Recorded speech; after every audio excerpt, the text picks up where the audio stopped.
Hey everyone, welcome to episode 18 of Open Books with Alana and Erin, two female leaders modernizing the leadership and accounting space. Today we're going to talk about maybe a little bit of a controversial subject. Yeah.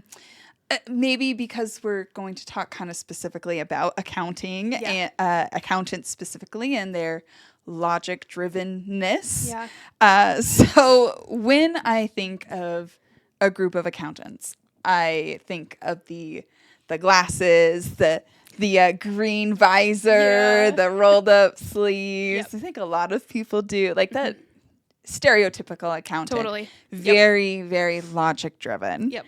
However, as I've moved into leadership, I think I've noticed more and more people who think they're logic driven are actually driven by their heart or their emotions, less so much about the brain and logic. So today we kind of want to talk about that difference. Is one better than the other? Pros and cons to each. How do we, quote unquote, win over heart or logic? Which one's easier to do? And a bit of our strengths and weaknesses. So first of all, Alana, what do we mean when we say heart versus logic? Well, I think you're speaking to how somebody processes more than anything. And I think, in the beginning, you touched on it being accountants, being more logical. I think that can apply to other industries as well, or just people in general, as far as like some people are more logical and we associate that with accountants, right? Where somebody working from the heart, maybe somebody we think of like more creative and more free flowing. So for me, in the difference between the two, I really think it comes down to like is somebody processing, and then also not necessarily what's important to someone, but just what connects with them first. And so if they're really driven by the heart, there's that emotional connection. If they're driven obviously with logic, it is more of that brain connection. I would say more of that process. What about you? Very similar. As you were talking about accountants, I was thinking of other industries that have similar people. Yep. Engineers, I think, fall in a bit of that logic. Doctors.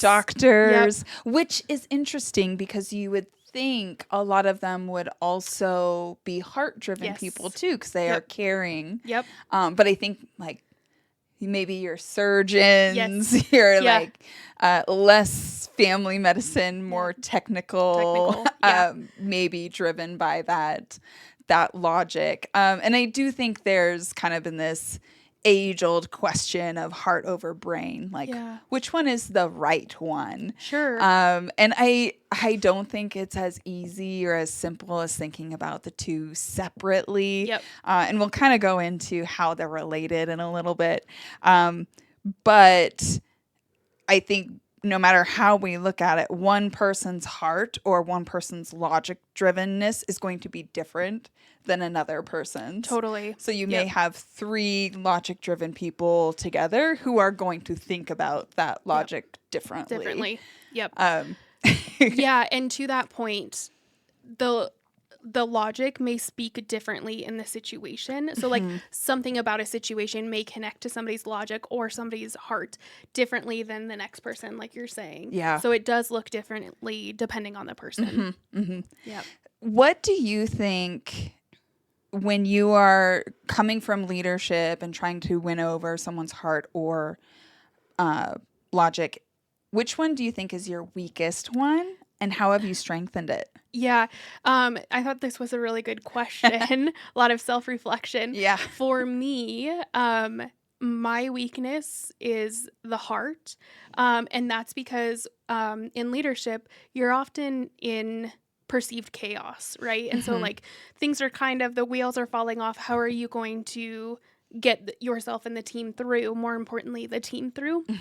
And oftentimes I will default to logic in those moments, which isn't always the most efficient because in perceived chaos, a lot of emotions are generally coming into the situation. And so I think my weakness in those moments is trying to put things in a very orderly fashion, make a decision, continue on. And I'm missing really the emotions that feed into it. And I've started to see this just in various like decision-making scenarios that I've been in those times of like higher emotion, trying to boil it back down. While I think there's strength in that and that can help a situation, it doesn't solve everything for sure. One thing I have noticed in leadership is I feel that I've gotten better at faster self-correcting in the moment. Because I think when you start in leadership, you go through a situation and then afterwards you go through and evaluate how you could have done better. I think once you get pretty deep into leadership, you start to self-correct quicker in the moment and really correct the course you're on. And so I found that in those moments when I'm trying to force logic into something, that obviously that's not how I'm going to get my team through a scenario. I find that I'm self-correcting in the moment and able to start to like identify and pull myself back and start to look at what emotions are at play, how can I win the hearts, and start to self-correct that way. Oh, that's great. Yeah. You are so right in talking about that. As you move through the leadership journey, you get quicker and quicker at that self-correction. And I don't think we take enough pride in that. Totally. Because it does get easier and easier, but you don't think about that very often. So I think it's important to acknowledge that it may be really hard at the beginning to self-correct and make those adjustments along the way, but it gets easier and quicker, and then you have other hardships. Yeah. Oh yeah, there's plenty more. But I think what's interesting about that journey is you first have to just be okay within the moment, being like, something I'm doing is not working here. Yep. And I think there's so many times where that's really hard to stop and see. And so talking about pride, like I think it's just that first moment of like, okay, I can accept that something's going askew. It's okay for me to look at what I'm doing too. And then, self-correct in the moment. Yep. Well, which one is your weakness and how are you working on it? I feel like I have the same weakness as you, where it's more of the like emotional side of things, but it's different in that I try to win people's emotions too much, if that makes sense. Like I'm carrying too much about that and losing some of the logic-driven people behind, if that makes sense. Totally. So I want to lead by the heart. That's what I feel most comfortable with. That's what I want to connect with my team with. Yeah. It's I find it easier to do than the logic-driven side of things, but I then put too much emphasis on it and not enough on the logic side. Okay. So I have been, when like doing any kind of change management or anything where I need to win people's trust, I will still do my same like emotional, it's who I am. But I want to make sure I always have that logic driven conversation like in my back pocket, ready to pull out. So it's to strengthen that, I've been working on the preparation side of things. Trying to just prepare so I have both conversations ready to happen, ready to go, and I'm not floundering. It's like seeing people. Some people are connecting emotionally, and other people are like, "Can we get over the the touchy feely?" So it's been a lot of practice and a lot of preparation, which takes time on the front end of any of those conversations, but it's been a little bit of a struggle being so emotionally driven myself. So, but I'm getting better at it. Totally. All a work in progress, right? Definitely. When you touched on the logic side, so you said like you always have that conversation ready to go. What are some other ways that you're able to show up to speak to the logic side of working with somebody else? Can you expand? Like, when you're approaching someone, and you know you need to speak to their logic side, what are some ways that you do that? Because when I think logic, I'm thinking like they like things very orderly, right? So how are you showing up in those conversations? It's a lot of data driven Yeah. conversations. Yep. So having resources, Sure. source materials, or some kind of hard, concrete information for them to be like, aha, I Yeah. understand. This is not some superfluous, like wishy-washy thing in the air. It is, I can track these numbers here, here, and here. And that tends to maybe not convince them of what Sure. I'm trying to convince them of, but it makes them more open to listening. Yeah. So that's what I have found that works. Same for you? Yeah, same. And I guess just when you were talking, sometimes even with logic people, it's like laying that foundation of like, okay, here's the data, here's the numbers, this is why it works. Yeah. And so you're almost like, creating like a valid Yes. scenario. And then you can like build on it from there. But starting with the data, this is what we're talking about. Yep. Oftentimes you can get them on board in that way. Yeah, I like Yeah. that strong foundation. And then you can talk more about why things are happening or whatever the Yes. conversation is about. But if you have that strong foundation, you have the agreed upon Yes, that's starting what point, if yep. that makes sense. Almost like that common ground of you're both speaking the same language. We both agree this is what the numbers show, or if you're in a different industry, like this is what the data is showing. Right. And then, from there you can go into everything, that's not controllable, essentially. Yeah. Yep. I would say that is kind of moving into our next question, the pros and cons of logic driven. And I think that is a huge pro of logic driven conversations and people that like that, is because it does give you that common ground. Yes. Yep. You can also whiteboard logic. Oh, Like, yeah. you can actually write it down and follow logic, whereas a heart or emotional conversation can't always follow a whiteboardable path. Yep. So, but opposingly, logic can also be seen as very black and white and rigid and cold almost, if that makes sense. Yeah. Do you have any other pros or cons for logic driven? Also logic driven, because you can whiteboard it, you can recreate it. Yes. To a certain extent, right? Because in accounting, we love audit trails, right? And so I think of logic as having that audit trail, because you can document it, you can whiteboard it, but it gets you from A to Z, in a very process-oriented way. We love our processes. We love those. Where, with the heart, there's so many other factors that go into it. To recreate it, or to try to even place a lot of predictability around what your outcome is going to be, I think is just a lot harder. So definitely logic is just more predictable, consistent. Yeah.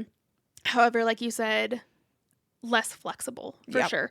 And so in situations where that is needed, it can be hard to fit logic into a situation for multiple people, to find a common ground. I think it's hard when you have a team full of different people. If you only talk logic, you're going to lose those people that are driven by emotion or heart. And that's where that heart and emotion is so amazing, because you can be flexible for different people's needs or wants. You have that ability to kind of change throughout the whole process.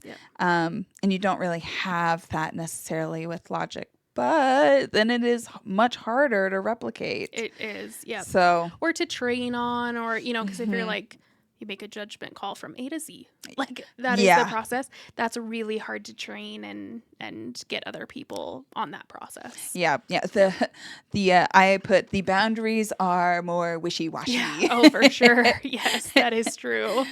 Which usually not great, but also acknowledges that we are all human. Totally. And we need to be able to move boundaries as needed. Yep, absolutely. Yeah. I really like the heart, but man, is it rough. It is. It can be. What do you think some other pros and cons to the heart are? Heart, I think, because you are building trust with a person. Yeah. I feel like it has the potential for much more longevity. Sure. Because you're building this trust. It may take longer to do, but I feel like it's more powerful, I guess. Yeah. Because you're connecting on an emotional level, on a human level. Totally. So you're able to carry that winning of that person's heart further, I think. Yep. Whereas logic is kind of, okay, I've convinced you for this one thing. Yes. I'm going to have to do the same thing over and over and Yeah. over again. You have any others? Yeah, that's really interesting. Yeah, the longevity of it. I would also view, so like logic to me is pretty one dimensional, and you know, definitely alluded to that with like just the one situation. This is what we did. Yeah. Where the heart is definitely just has so many more factors, basically everything but logic, right? And so I think that's, like you said, a pro, right? Because really sustainable and long term, long Yeah. lasting, right? But it's also can be a con just because, you know, in the situation, it can just be harder to fully wrap around because it encompasses just so much. Definitely. Yeah. Takes longer, I think, as well. Yeah, that's a really good point. Yeah. Which can be hard while you're trying to win that Yeah. for that in between time while you're creating it to get success from the team. Yeah. You know, it can be hard in that way. Yeah. Yep. Kind of expanding on that a little bit, I do think heart and logic are needed, both sides for Yep. people. Yeah. Whether you start from the logic driven or start from the heart, I think it'll depend on the person, but whether you have that emotional connection, you're still going to want to have the logic driven, so they aren't just like following on blind faith. You want to be Totally. able to provide a foundation Yep. for any decisions that are made. But same way, I think if you approach someone who is logic driven with logic, you're going to build some level of trust that they know you're going to bring that logical conversation. So I do think they feed into each other in a Yep. weird way, and are kind of both necessary for good team leadership. I totally agree using them in conjunction. I also think to some extent, when you get that deep with people, everyone does have some level of both of them. Yep. Whether it's like they need a ton of logic and then they can entertain the emotion, or we really have to overcome the emotion and then put a process on it. Yep. And so I think if you're able to use both, you're just elevating, you know, your connection with that team member because you're able to fill them and give that foundation of what they need, but then able to like push it over the edge with whatever remaining one they have. Build on it. Yeah, for sure. So one thing we don't talk about, I mean, we talk about it fairly frequently, but not always, but it's the client management side of things. Yeah. And as we're talking about logic and heart, I think this is super important for even people that are not necessarily looking at leadership to recognize in their client base. Yep. Totally. I know with the niche that me and my firm are in, we specifically want to work with people who are heart driven. Yeah. We want those small business owners who are passionate about what they are doing and how they're doing it, and we work best with them. Yeah. We can work with logic driven clients, and we have many of them. But where our teams really engage is with the clients that are passion driven. Sure. And it's been interesting to see that moving from a more generalist firm to a niche firm that specifically goes for clients like that, and how that conversation has changed, because we're talking much more about what their vision and passion is, and it's not so much these are the financial decisions that you need to make to get to Yeah. this number and this number. It's a much more touchy-feely, Sure. which is I love because Yeah. it's right up my It alley. is. So, but it's been something very interesting to experience, kind of switching from Yeah. a tax return prep to Yep. having these kinds of conversations. Yeah. What do you see? So I'll answer that in a minute. Okay. But so how do you guys evaluate that of a potential client? Is it in the conversations you're having? Yeah, we have a lot of conversations. Our main salesperson is usually going out and visiting the clients multiple times Yeah. or potential clients, Sure. visiting them on site, getting a feel for them, seeing if it's going to be a good fit, Yeah. culture wise. But we specifically will look for hospitality, unique, we like to say unique concepts for restaurants. Okay. Yeah. Because they're usually independent chefs who Okay. are doing their dream restaurant. So those are the ones that we actively go after as Okay. far as like searching for clients. Yeah. So it's a pretty arduous process, I Yep. would say, because it's a lot of talking, a lot Sure. of communication, and Yeah. the pipeline is very long because you're building a lot of that relationship. Yeah. But when they come on, they're like fully bought in. That they usually have the same values that we do, the same Sure. culture, and it makes for a very sticky relationship, which is great. That totally makes sense. And I think even if you're not in a specialized industry, you can still create that relationship with your clients. I think using both makes you a really incredible advisor Yeah. in that way. It's one of my favorite pieces of the job, and like why probably one of the main drivers of why I stay in public accounting is just that connection on all levels that you can make Yeah. with your clients. Like it really feeds my day when I Yes. have those type of client meetings. But I think you see business owners who, like you said, totally have their heart. They've given everything into this business. Yeah. And if you try and pretend like you don't care about that, you're not going to make a connection with Yeah. the client because they want to make sure that you're a partner and that you're invested with them. While we didn't give our whole life for their business, we can still like show and portray that Yeah. we're invested in with something they care so deeply Mm-hmm. about. But then I find being able to also help the client boil out some of that emotion. Right. Because I think sometimes that can start to maybe cloud a Oh, decision they yes. have to make Yep. because they are so invested, and I love that. But sometimes we have to boil that out and say like, okay, but we do have to keep the doors open, and I get it, but we do have to make this cut or Yep.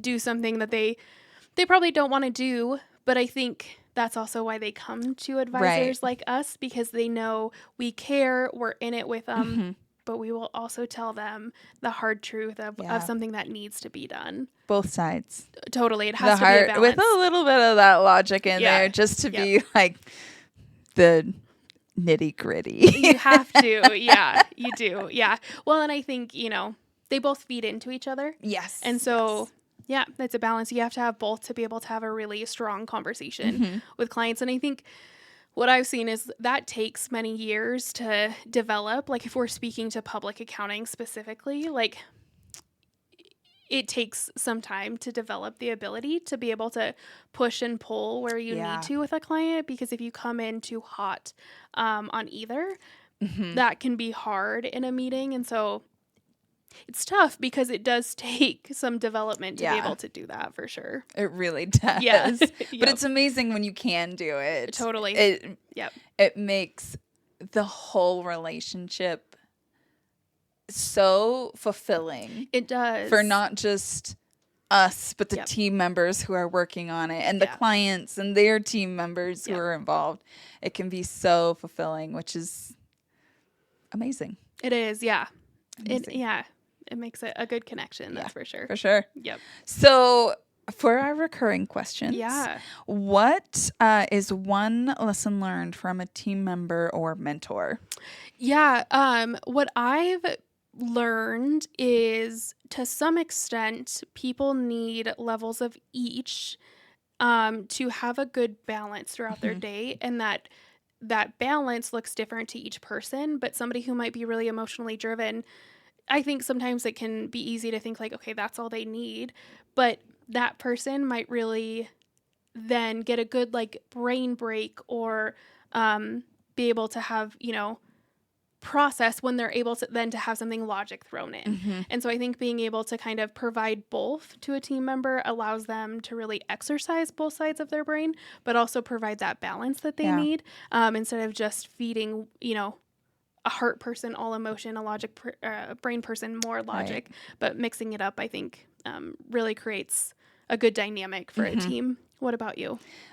So I kind of referenced it before, but I have learned more, not from a specific team member or mentor, but just experiencing working with those team members, is the preparation side for me matters so much. It is something that I need to take the time to do, because I will just let all of the emotions flow and not have any logic involved at all. It's all like, I feel.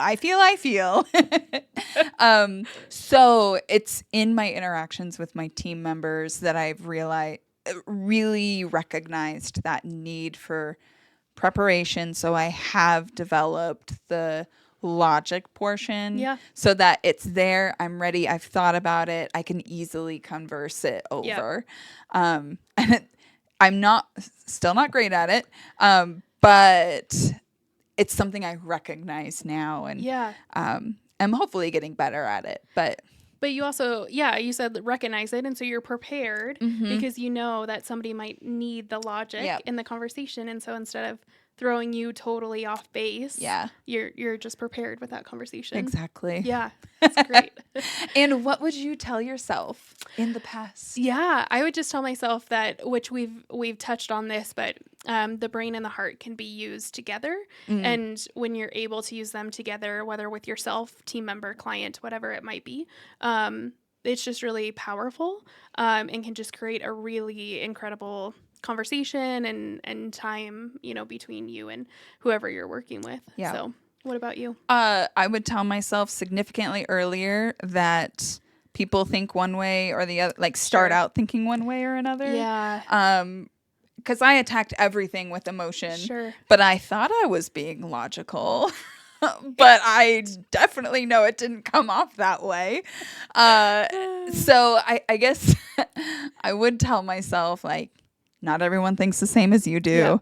The same things that convince me of stuff is not going to be what convinces everyone in the room. Because I just assumed that everyone would think this certain way, that I was 100% confident was the most logical way.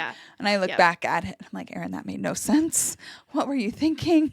But I was young. I was very early in my leadership career. All learning and growing. That's what we do every day. Good times. Funny. And definitely made some people not like me, but they should have thought the way that I did. Just saying. They're the wrong ones.